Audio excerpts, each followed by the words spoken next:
Malappuram എടപ്പാളിലെ CITU ആക്രമണത്തിൽ 5 പേരെ police arrest ചെയ്ത് ജാമ്യത്തിൽ വിട്ടു. അറസ്റ്റിലായ CITU പ്രവർത്തകരെ സ്റ്റേഷൻ ജാമ്യത്തിലാണ് വിട്ടയച്ചത്.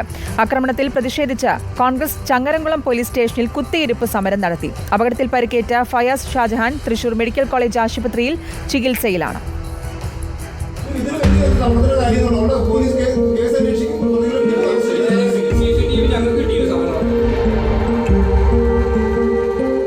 സംഭവത്തിൽ എടപ്പാൾ സ്വദേശികളായ സതീശൻ, അബീഷ്, ചന്ദ്രൻ, ഐലക്കാട് സ്വദേശി ഷാക്കിർ, ഉദിനക്കര സ്വദേശി രാജു എന്നിവരെയാണ് ചങ്ങരംകുളം പോലീസ് അറസ്റ്റ് ചെയ്തത്.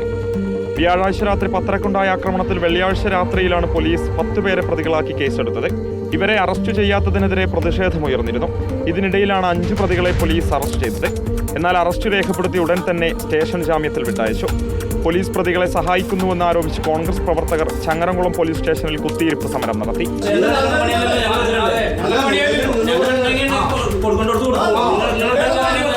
ഇതിലെ CITUവിൻ്റെ നേതാക്കന്മാർ ഉൾപ്പെടെയുള്ള ആളുകളെ സംരക്ഷിക്കുന്നൊരു നിലപാടാണ് പോലീസ് സ്വീകരിച്ചിരിക്കുന്നത്. ഇന്നലെ രാത്രിയോടുകൂടി 30ഓളം ആളുകൾ പ്രതിയേർക്കപ്പെടേണ്ട ഈ ഒരു കേസിനകത്ത് 4ഓളം പേർക്ക് ഗുരുതരമായിട്ടുള്ള വകുപ്പുകൾ ചേർക്കുന്നതിന് പകരം ദുർബലമായിട്ടുള്ള കേസെടുത്തുകൊണ്ട് ജാമ്യം കൊടുക്കുന്ന സ്ഥിതിയുണ്ടായി. തൃശൂർ മെഡിക്കൽ കോളേജിലെ തീവ്രപരിചരണ വിഭാഗത്തിലെത്തിയാണ് പോലീസ് പരിക്കേറ്റ ഫയാസ് ഷാജഹാന്റെ മൊഴി രേഖപ്പെടുത്തിയത്.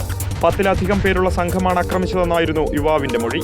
CITUക്കാർ പിന്തുടർന്നപ്പോൾ പ്രാണരക്ഷാർത്ഥം 5ാം നിലയിൽ നിന്ന് തൊട്ടടുത്ത കെട്ടിടത്തിലേക്ക് ചാടിയപ്പോഴാണ് അപകടമുണ്ടായതെന്നും ഫയാസ് മൊഴി നൽകി.